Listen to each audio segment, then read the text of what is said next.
Good morning. सो हम देख रहे थे हाइड्रोकार्बन। आज का लेक्चर है, 8वां लेक्चर है। ठीक है, हम देखेंगे आज chemical properties of alkenes. Chemical properties हम अल्कीन की देखना है हमें आज। हमने इसके पहले के लेक्चर में केमिकल वहाँ पर हमने प्रिपरेशन मेथड्स देखा था। उसके बाद में वहाँ पर अलग अलग तरीके से सब रिएक्शन देखे थे, प्रिपरेशन कैसे करते हैं। लिंडलर कैटलिस्ट देखा था, सीस अल्किन ट्रांस अल्किन कैसे प्रिपेयर करते हैं वो भी देखा था हमने। ठीक है, आज के लेक्चर में हम देखेंगे chemical properties of alkenes. Alkenes are most reactive than alkanes due to presence of pi electrons. Then it also undergo the electrophilic addition reaction. Alkenes क्या करते हैं? इलेक्ट्रोफिलिक एडिशन रिएक्शन प्रोसेस करते हैं। The breaking of pi bond और may B homolytic और हेटेरोलाइटिक। ये जो pi bond है किसमें? अल्किन्स में। वो कैसा है? वो कभी कभी होमोलाइटिक रिएक्शन भी दे सकते हैं और हेटेरोलाइटिक भी रिएक्शन दे सकते हैं। जैसे कि यहाँ पर देखा जाए तो अल्किन है, अल्किन होमोलाइटिक में देखा जाए तो वहाँ पर क्या रेडिकल फॉर्मेशन हो जाएगा और हेटेरोलाइटिक में वहाँ पर चार्जेस हमें दिखाई देंगे, पॉजिटिव या फिर नेगेटिव चार्जेस। इफ अगर पोलर सोलन अगर से प्रेजेंट रहा तो heterolytic bond fission it takes place and addition reaction proceed by the ionic mechanism, that is electrophilic addition reaction. अगर से यहाँ पर क्या हो रहा है, पोलर सोलन अगर से प्रेजेंट रहता है तो हेटेरोलाइटिक बॉन्ड फिशन में फिशन रिएक्शन कैरी आउट करेगा और addition reaction proceed by ionic mechanism, यानी कि यहाँ पर आयोनिक मैकेनिज्म क्या हो जाएगा, प्रोसेस में रहेगा। दैट मीन्स इसे हम इलेक्ट्रोफिलिक एडिशन रिएक्शन भी कहेंगे। जैसे कि देखा जाए तो अब यहाँ पर देखिए ये रेड कलर का एरो क्या कहना चाहता है, ये जो पाई बॉन्ड है वो क्या हो रहा है, ब्रेक हो रहा है। तो पूरा इलेक्ट्रॉन कहाँ पर जा रहा है, इस कार्बन एटम पे जा रहा है। यानी कि यहाँ पर नेगेटिव चार्ज फॉर्म हो जाएगा और यहाँ पर ये रहने वाला चार्ज कौन सा रहेगा, पॉजिटिव चार्ज। जो इलेक्ट्रोफाइल है, ठीक है, इलेक्ट्रोफाइल वो क्या करेंगे, फिर निगेटिव साइड पर क्या हो जाएगा, अट्रैक्ट करेगा, बराबर, अटैक करेगा, यानी कि वहाँ पर अट्रैक्ट हो जाएगा। अट्रैक्शन अट्रैक्शन होने के बाद वहाँ पर बॉन्ड फॉर्म हो जाएगा। फिर बाद में न्यूक्लियोफाइल क्या करेगा, जहाँ पर पॉजिटिव चार्ज है वहाँ पर क्या करेंगे, बॉन्ड फॉर्म करेगा। कब? जब पोलर सॉल्वेंट प्रेजेंट रहा तब। अगर से वहाँ पर पोलर सॉल्वेंट प्रेजेंट नहीं है और वहाँ पर नॉन पोलर सॉल्वेंट है तो it takes place homolytic bond fission and this addition reaction proceed by the non-ionic mechanism, that means free radical addition reaction। वहाँ पर free radical addition reaction carry out हो जाएंगे। जैसे कि यहाँ पर हाफ हेडेड एरो क्या हुआ है, वहाँ पर दिखाया जा रहा है, बराबर। यानी कि वहाँ पर हर एक जो बॉन्ड है वहाँ पर वो कार्बन आइटम का एक रेडिकल और इसका दूसरे कार्बन आइटम का एक रेडिकल, ऐसा जो है पाई बॉन्ड ब्रेक होता है। ठीक है, बाद में रेडिकल जो ए रेडिकल है वो एक कौन सी भी रेडिकल के पास क्या करेंगे, बॉन्ड फॉर्म करेगा और रहने वाला जो रेडिकल दूसरा बी रेडिकल वो भी क्या करेंगे, वहाँ पर बॉन्ड फॉर्म करेंगे। कब करेंगे ये, जब नॉन पोलर सोलन अगर से वहाँ पर प्रेजेंट था तब। तब क्या हो जाएगा, non ionic reaction carried out हो जाएंगी और वो रिएक्शन कौन से रहेंगे, फ्री रेडिकल एडिशन रिएक्शन रहेंगे। Next one is the addition of dihydrogen or catalytic hydrogenation. So addition of dihydrogen to unsaturated hydrocarbons such as alkenes, alkynes, arenes. So it also called as catalytic hydrogenation. अब यहाँ पर हम क्या कर रहे हैं, catalytic hydrogenation कर रहे हैं। यानी कि अगर से अल्किन में या फिर इथिन में हमने डाइहाइड्रोजन गैस और कार्बन टेट्राक्लोराइड के साथ रूम टेम्परेचर पे रिएक्शन की तो हमें यहाँ पर क्या मिलेगा, इथेन मिलेगा। यानी कि इजीली यहाँ पर क्या हो रहा है, डबल बॉन्ड क्या हो रहा है, ब्रेक हो रहा है। So these double bonds are break and form the single bonds. The hence in which addition of dihydrogen, these hydrogen atoms are added in this carbon atom and this carbon atoms, and pi bond is a break. It also called as catalytic hydrogenation. So next one is a propene. अगर से हमने propene लिया और propene में dihydrogen की addition की और लेने निकेल या फिर प्लेटिनम या फिर पैलेडियम यूज करा तो वहाँ पर सीधा सीधा वहाँ पर डबल बॉन्ड का कन्वर्जन सिंगल बॉन्ड में हो जाएगा। यानी कि कैटालिटिक हाइड्रोजनेशन भी यहाँ पर प्रोसेस हो सकती है। ब्यूट वन इन का अगर से रिडक्शन किया तो वहाँ पर हमें मिलेगा ब्यूटेन। ब्यूट टू इन का भी हमने रिडक्शन किया या फिर कैटालिटिक हाइड्रोजनेशन किया तो हमें क्या मिलेगा, वहाँ पर ब्यूटेन मिलेगा। Next one is the addition of halogen और हैलोजनेशन। अब यहाँ पर क्या होने वाला है, एडिशन होने वाली है हैलोजन की। अब यहाँ पर alkenes are reacted with halogen in presence of carbon tetrachloride at room temperature use dihalo compounds. क्या हो रहा है, अल्कीन का रिएक्शन हो रहा है हैलोजन के साथ in presence of carbon tetrachloride at a room temperature to give the dihalo compounds, यानी कि वहाँ पर हाइड्रोजन एटम क्या हो रहे हैं, ऐड हो रहे हैं। अब यहाँ पर हमें रिएक्टिविटी मालूम होना चाहिए हाइड्रोजन की, फ्लोरीन, क्लोरीन, ब्रोमीन, आयोडीन। आपको मालूम है, पहले ही मैंने कहा एफ बी आई आपको याद रखना है, अमेरिकन पुलिस। एफ यानी कि क्या, फ्लोरीन, बी यानी कि क्या, ब्रोमीन, और आई यानी कि क्या, iodine. F B I, F के बाद क्या करना है आपको, क्लोरीन लेना है, इतना ही याद रखना है, ऐसी रिएक्टिविटी याद रखनी है आपको। अगर से यहाँ पर इथिलीन लिया, यानी कि इथिन लिया, और वहाँ पर क्लोरीनेशन हाइड्रोजन लिया, डाइक्लोराइड लिया, और वहाँ पर हमने क्या किया, carbon tetrachloride in presence of room temperature to give the ethylene dichloride, यानी कि यहाँ पर क्या मिलेंगे, डायहैलो कंपाउंड्स मिलेंगे। इजीली क्या हो जाएगा, यहाँ पर एक एक क्लोरीन की एडिशन हो जाएंगे, एक एक carbon atom. Same case as a bromine. Bromine अगर से हमने इथिलीन में ऐड किया तो वहाँ पर हमें 1,2 डाइब्रोमो इथेन मिलेगा। So during the addition of bromine to alkene, the orange red color of bromine is discharged since the dibromide form is colorless. This reaction is therefore used to test for unsaturation in organic compounds. अब यहाँ पर हमें इतना याद रखना है, NEET JEE में भी ऐसा क्वेश्चन इस पर आ सकता है। अगर से हमने अल्किन में एडिशन, अल्किन में ब्रोमीन की एडिशन की, तो वहाँ पर जो कलर है क्या होता है, कलर का डिस्चार्ज होता है क्या, क्या एज कांस्टेंट रहता है, क्या कलरलेस होता है, वो भी पूछा जाएगा। या फिर कौन सा कलर फॉर्म हो रहा है, ऑरेंज रेड कलर फॉर्म हो रहा है, इतना याद रखना है वहाँ पर। और ये रिएक्शन किसके वास्ते है, जो अनसेचुरेशन है कंपाउंड में, अनसेचुरेशन टेस्ट भी हम इससे डिटेक्ट कर सकते हैं ऑर्गेनिक कंपाउंड में, अगर से अनसेचुरेशन प्रेजेंट रहा तो। Fluorine reacts with alkene to rapidly to be controlled in the laboratory, while iodine does not react with alkenes at ordinary temperature. Fluorine आपको मालूम है कैसा है, ये हाईली रिएक्टिव है, और अब रैपिडली क्या होता है वहाँ पर, control in the laboratory, control में होता है, रिएक्शन हो जाती है, लेकिन यहाँ पर आयोडीन की रिएक्शन नहीं होती है ऑर्डिनरी टेम्परेचर में। So propene also reacts with dibromide in presence of carbon tetrachloride at room temperature to form the 1,2-dibromopropane.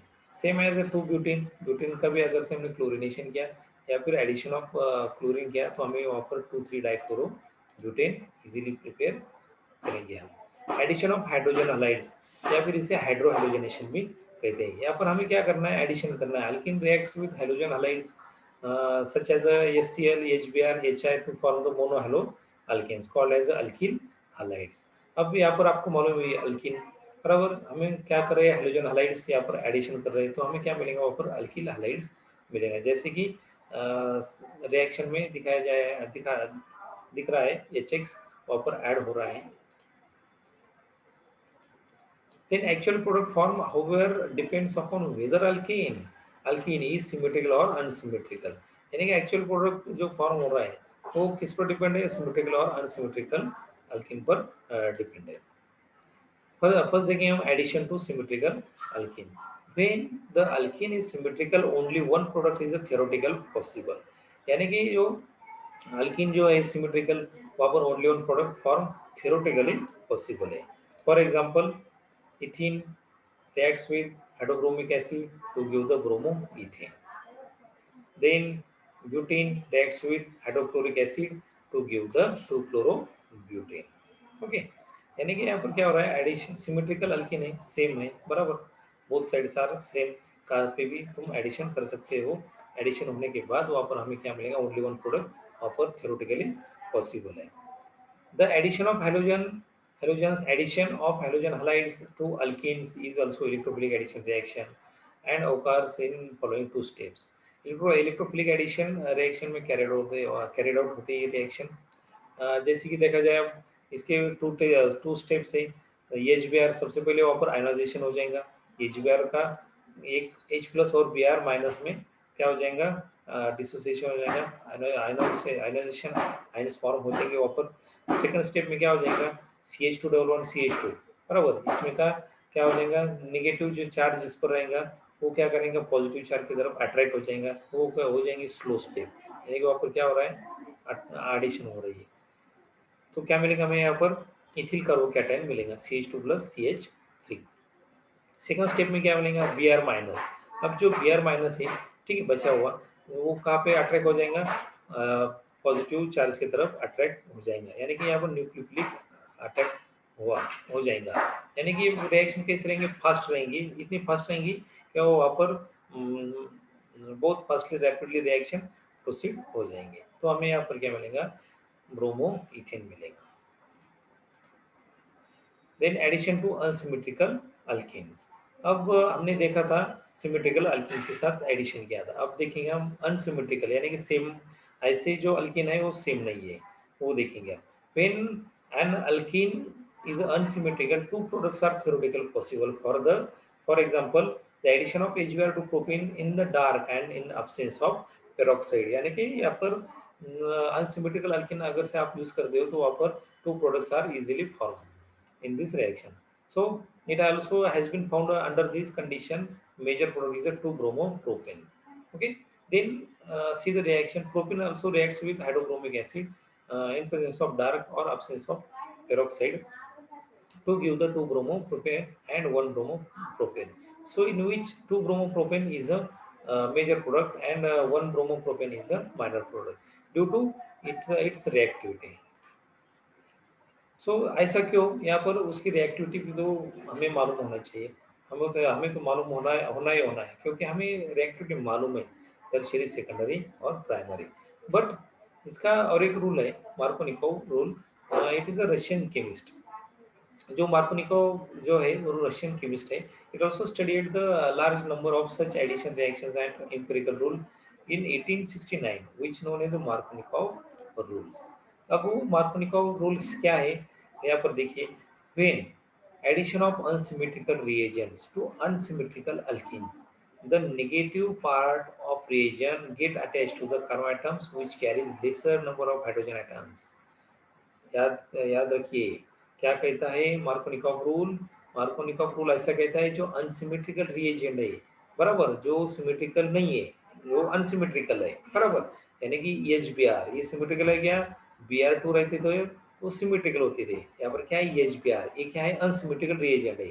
और अनसिमेट्रिकल अल्कीन यानी कि जो सेम नहीं है ऐसे अल्कीन, उसमें क्या होता है, जो अनसिमेट्रिकल रिएजेंट रहता है उसका जो नेगेटिव पार्ट है, वो नेगेटिव पार्ट ऑफ रिएजेंट वो कहाँ पे अटैच होता है, ऐसा जो कार्बन एटम उसके पास सबसे कम हाइड्रोजन एटम प्रेजेंट हो, उसे हम क्या कहेंगे, Markovnikov rule.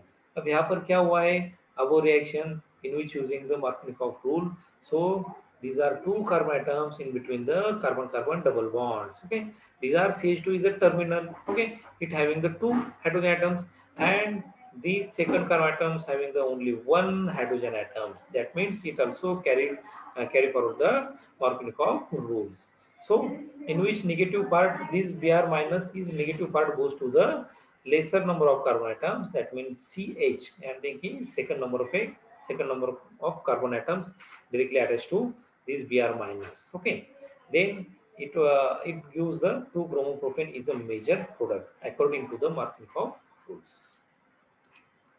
So next one is the anti Markovnikov rule, या फिर anti Markovnikov addition, peroxide effect, या फिर इसे खराश-मायो इफेक्ट भी कहते हैं। ये सब जो नेम्स है ये याद रखना है। कभी भी क्या होता है, बहुत बार कंफ्यूजन होता है, खराश-मायो इफेक्ट का कहते हैं हम अलग ही मार्कोनिकॉव रूल का ही एडिशन दिखाते हैं, ठीक है, या फिर पेरोक्साइड इफेक्ट दिखाते हैं, वहाँ पर भी कंफ्यूजन होता है, ऐसा लगता है मार्कोनिकॉव रूल का ही पूछ रहे हैं हमें, ठीक है। इतना याद रखना है, एंटी मार्कोनिकॉव एडिशन यानी कि क्या, पेरोक्साइड इफेक्ट या फिर खराश-मायो इफेक्ट। अब ये क्या कहता है, anti Markovnikov addition, the rule exact reverse to Markovnikov rule, that is when asymmetrical unsaturated compounds are reacted with only HBr, then goes to that carbon atom having more number of hydrogen atoms.